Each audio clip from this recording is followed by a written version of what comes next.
आप the news words देख रहे हैं। मैं अरुण कुमार पांडे, नमस्कार। बिहार विधानमंडल के बजट सत्र का आज 8वां दिन है। मैं अभी विधानसभा के सामने परिसर में हूँ और आज ये आपको जानना होगा, इच्छुक होंगे कि आज विधानसभा में क्या हुआ। विधानसभा में आज विधानसभा के नए उपाध्यक्ष निर्वाचित हो गए पूर्व मंत्री नरेंद्र नारायण यादव। सदन में सबों ने एक स्वर से उनके कामों की प्रशंसा की। मृदुभाषी, सरल और लंबे राजनीतिक जीवन में भी स्वच्छनी के धनी नरेंद्र यादव जदयू के नेता रहे हैं।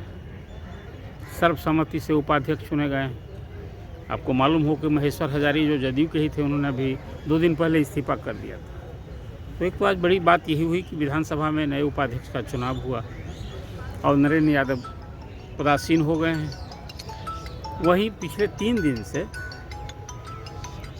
अपर मुख्य सचिव के पाठक जी दोनों सदनों में छाए हुए। बिहार विधानसभा वाला के सामने उनकी कार्यशैली को लेकर है, उनके फरमान को लेकर विवाद हो रहा है और कुल मिलाकर एक तस्वीर बनी है कि के पाठक मुख्यमंत्री का आदेश नहीं मान रहा है। मुख्यमंत्री ने सदन में घोषणा की कि बिहार में स्कूलों की टाइमिंग, पढ़ाई होगी 10 से 4 और शिक्षक जाएंगे वहाँ 9:45 से 4:15 तक रहेंगे। ये उनकी ड्यूटी लगी। लेकिन अब पहले के आदेश के ही तरह बिहार के स्कूलों में 9 बजे से 5 बजे तक का कामधाम हो रहा है। अब के पाठक कहीं पीछे हटने को तैयार नहीं और सरकार कह रही है कि आदेश मानना होगा। एक अजीब सी स्थिति हो गई और इसको लेकर सरकार की फजीयत हो रही है। मैंने आपसे पहले भी चर्चा की कि आखिर क्या होगा बिहार में। मुख्यमंत्री का आदेश यदि अधिकारी नहीं माने तो क्या ही संदेश जाता है। कौन सी लाचारी है के पाठक के सामने। शिक्षा में सुधार के लिए यदि उनको लाया गया तो ये थोड़े उन्हें छूट दी गई होगी या दी गई है कि उन्हें मुख्यमंत्री का भी आदेश नहीं मानना है। मुख्यमंत्री थोड़े दिखावे के लिए आदेश दे रहे हैं। असेंबली में घोषणा कर रहे हैं, भरोसा दे रहे हैं, आदेश दे रहे हैं, उनकी बात ना मानी जाए। और पूरे बिहार में शिक्षक दहशत में हैं। अब तो नियोजित शिक्षकों के लिए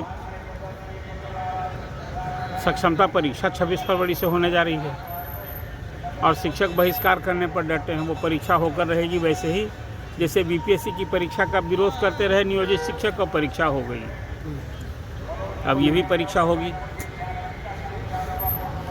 फिर क्या होगा नियोजित शिक्षकों का भविष्य। एक और के पाठक सरकार का आदेश का उल्लंघन कर रहे हैं और वहीं शिक्षकों की मर्यादा का उल्लंघन हो रहा है। किस दिशा में बिहार जा रहा है, ये सचमुच बड़ी चिंता की बात है। सरकार असहाय हो गई है एक तरह से कही। वो चाहती है शिक्षकों की मदद करना, शिक्षकों की सुधि लेना, शिक्षकों के हितों की रक्षा करना और सरकार तैयार ही नहीं है। मैंने के पाठक तैयार ही नहीं है। अब वो इसकी चर्चा किस प्रकार रखी जाए, क्या कहा जाए। क्या मुख्यमंत्री की हनक ख़त्म हो गई, सरकार का इकबाल ख़त्म हो गया, ये सवाल तो उठना लाजमी है। आज विधान परिषद में जदयू के ही महेश्वर सिंह ने ये सवाल उठाया क्वेश्चन आवर शुरू होते कि सभापति महोदय, बिहार में एक अधिकारी को लेकर जो हम सब लोग पूरा सदन उलझा हुआ है, कोई निदान नहीं हो रहा है, आखिर क्या होगा। ध्यान आकृष्ट कराया, फिर वही बात आई गई हो गई। अभी देखिए क्या होता है, सरकार क्या करती है, क्या कर पाती है। अब 26 तारीख को सक्षमता परीक्षा होगी। सरकार 5 बार परीक्षा लेने वाली है नियोजित शिक्षकों को सरकारी कर्मी का दर्जा देने के लिए। और जब तक पास नहीं करेंगे, जब तक वो सरकारी कर्मी नहीं बनेंगे। और उन्हें तो 5 बार मिला है। बीपीएससी की परीक्षा देने का 3 बार अवसर और हेडमास्टर की अब नियुक्ति होने वाली है।